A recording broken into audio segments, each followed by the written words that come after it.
What would be the impact on your overall leadership if you had a tool that would build your self-awareness on your reputation as a leader in the workplace, those personality traits that can be derailers, and a confirmation of those things that drive you, what you value, and what's a culture fit for you? The Hogan Assessment does that. It works in those three areas, and we're going to go through each of those three areas real briefly. First, it's a self-report. In 20 minutes, you fill out, answer survey questions, and you're going to get these three areas. You're going to get these results. First area, HPI, the Hogan Personality Inventory. This is your reputation in the workplace based on your answers, how you show up as a leader. Areas such as adjustment, how resilient are you, what's your ability to handle stress, calmness, those kind of things.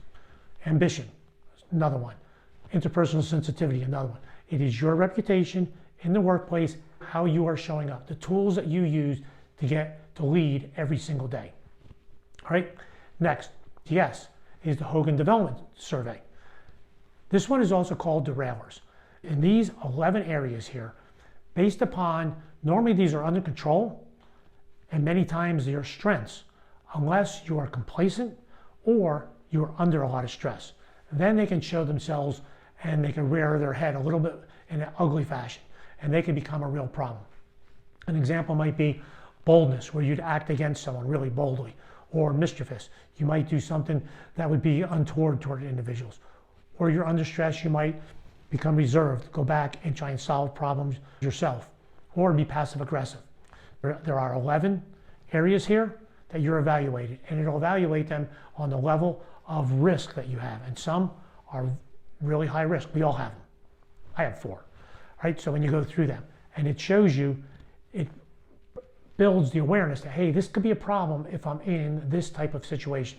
And working with clients, it's really interesting because you're able to bring up, well, tell me about a time when this might have showed itself. And it's really easy to come say, oh yeah, it did, and this is how it showed itself. It nailed me. This is right on the mark. So it's a really useful tool to build self-awareness. The last one, MVPI, Motives, Values, Preferences, Inventory. What motivates you, what's driving you, what do you value, and what do you prefer? It's really telling you, it's bringing to the surface, hey, this is what's driving me. This is what's driving me to do what I do. Here are the things that I value most. Here are the folks that I like to be around, the organizations I like to work in. So it tells you this is how the leadership environment I try to create, the culture I want to be in. Am I a cultural fit for an organization? Maybe some unconscious biases that I have. So the MVPI, again, brings things to the surface to help you understand yourself a little bit better. It's a very powerful tool. I've used it with a lot of folks, particularly senior folks, and they have found it as an extremely powerful tool. So what would be the impact if you knew how you show up as a leader in the workplace, what's your reputation, possible areas that might derail you, and confirm those things that are driving you and the preferences that you have for fit in an organization. Want to know more? Contact me directly. Follow me on YouTube. Follow me on Instagram. A lot more information there. I'd welcome an opportunity to work with you with the Hogan Assessment.